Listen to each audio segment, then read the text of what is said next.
ធ្វើភាគីរវាងសហរដ្ឋអាមេរិកនិងកម្ពុជាសម្រេចបាននូវលទ្ធផលផ្លែផ្កាលើការអភិវឌ្ឍវិស័យសុខាភិបាលជាពិសេសការលើកកម្ពស់សុខុមាលភាពប្រជាជនកម្ពុជានៅរសៀលថ្ងៃច័ន្ទ12រោចខែកដឹកឆ្នាំម្សាញ់សប្បុរស័កពុទ្ធសករាជ2569ត្រូវនឹងថ្ងៃទី17ខែវិច្ឆិកាឆ្នាំ2025នៅទីស្តីការក្រសួងសុខាភិបាលឯកឧត្តមសាស្ត្រាចារ្យឈៀងរ៉ារដ្ឋមន្ត្រីក្រសួងសុខាភិបាលទទួលជួបលោកស្រី Brigette Walker ភិរៈធារីនៃស្ថានទូតសហរដ្ឋអាមេរិកប្រចាំព្រះរាជាណាចក្រកម្ពុជានិងគណៈប្រតិភូ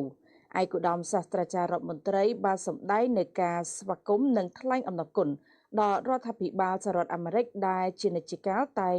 នៅបន្តជួយគាំទ្រដល់វិស័យសុខាភិបាលតាមរយៈជំនួយដោយផ្ទាល់ពីរដ្ឋាភិបាលសហរដ្ឋអាមេរិកដែលបានចូលរួមសហការគាំទ្រវិស័យសុខាភិបាលដើម្បីរក្សានិរន្តរភាពនៅក្នុងការលើកកម្ពស់សុខុមាលភាពប្រជាជនកម្ពុជា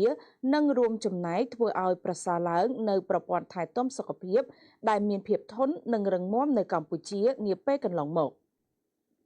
លោកស្រីភិរៈធារីបានថ្លែងអំណរគុណដល់ឯកឧត្តមសាស្ត្រាចារ្យរដ្ឋមន្ត្រីដែលបានផ្ដល់ការគាំទ្រដល់គម្រោងផ្ដួចផ្ដើមនានារបស់សហរដ្ឋអាមេរិកនិងជម្រាបជូនពីការដាក់ចេញនូវយុទ្ធសាស្ត្រសុខភាពសកលអាមេរិកទី1 America First Global Health Strategy ដែលនឹងត្រូវអនុវត្តតាមរយៈការរៀបចំអនុសារណៈនៃការយោគយល់គ្នាដើម្បីធានាបាននូវតម្លាភាពនិងនិរន្តរភាពរយៈពេលវែងនៃកម្មវិធីជំនួយបរទេសផ្នែកសុខភាពរបស់សហរដ្ឋអាមេរិកដែលជាផែនការយុទ្ធសាស្ត្រសន្តិសុខសុខភាពសកលនិងបង្ការការឆ្លងរីករាលដាលនៃជំងឺឆ្លងដោយលោកស្រីស្នើសុំអនុសាសន៍លើសេចក្តីព្រៀងកិច្ចព្រមព្រៀងទ្វេភាគីថ្មីរវាងសហរដ្ឋអាមេរិកនិងកម្ពុជាឯកឧត្តមសាស្ត្រាចារ្យរដ្ឋមន្ត្រីសូមគាំទ្រយុទ្ធសាស្ត្រសុខភាពសកលអាមេរិកទី1និងសូមថ្លែងអំណរគុណយ៉ាងជ្រាលជ្រៅចំពោះការបដិញ្ញាចិត្តរបស់សហរដ្ឋអាមេរិកនៅក្នុងការជួយសង្គ្រោះជីវិតនិងអភិវឌ្ឍប្រព័ន្ធសុខភាពប្រកបដោយភាពធន់ទាំងនៅក្នុងកម្ពុជានិងទូទាំងពិភពលោកនិងស្នើសុំមានការពិភាក្សាកម្រិតបច្ចេកទេសបន្ថែមទៀតដើម្បីអាចសម្របសម្រួលតាមគោលដៅថ្មីនេះឯកឧត្តមសាស្ត្រាចារ្យរដ្ឋមន្ត្រីបានសង្កត់ធ្ងន់ថាកិច្ចសហប្រតិបត្តិការទ្វេភាគីរវាងសហរដ្ឋអាមេរិកនិងកម្ពុជាសម្រេចបាននូវលទ្ធផលផ្លែផ្កាលើការអភិវឌ្ឍវិស័យសុខាភិបាលជាពិសេសការលើកកម្ពស់សុខុមាលភាពប្រជាជនកម្ពុជានិងបានថ្លែងអំណរគុណយ៉ាងជ្រាលជ្រៅដល់សហរដ្ឋអាមេរិកតាមរយៈស្ថានទូតអាមេរិកប្រចាំនៅកម្ពុជាដែលបានផ្ដល់កិច្ចសហការរួមចំណែកគាំទ្រវិស័យសុខាភិបាលរហូតសម្រេចបាននូវគោលដៅអភិវឌ្ឍសហសវត្តនាពេលកន្លងមកពេលបច្ចុប្បន្នព្រមទាំងបានបញ្ជាក់ជំហរយ៉ាងមុតមាំនៅក្នុងការបន្តគាំទ្រ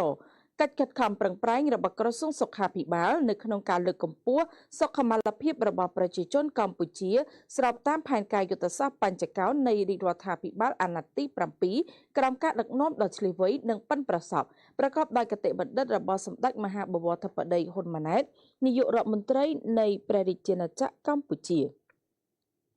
ចា៎នេះគឺជាកិច្ចប្រជុំមួយចា៎រវាងអាដាមរដ្ឋមន្ត្រីក្រសួងសុខាភិបាលជាមួយនឹងលោកជំទាវចាលោកស្រីភិរៈធារីនៃ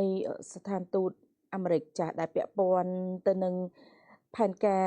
យុទ្ធសាស្ត្រសុខភាពសកលអាមេរិកទី1ដែលហៅថា America First Global Health Strategy នៅក្នុងនោះផងដែរគឺកម្ពុជានិងសហរដ្ឋអាមេរិកបានសហការគ្នានៅក្នុងការធ្វើយ៉ាងណាគឺអភិវឌ្ឍទៅលើវិស័យសុខុមាលភាពរបស់ប្រជាជនកម្ពុជាផ្ទាល់តែម្ដងចា៎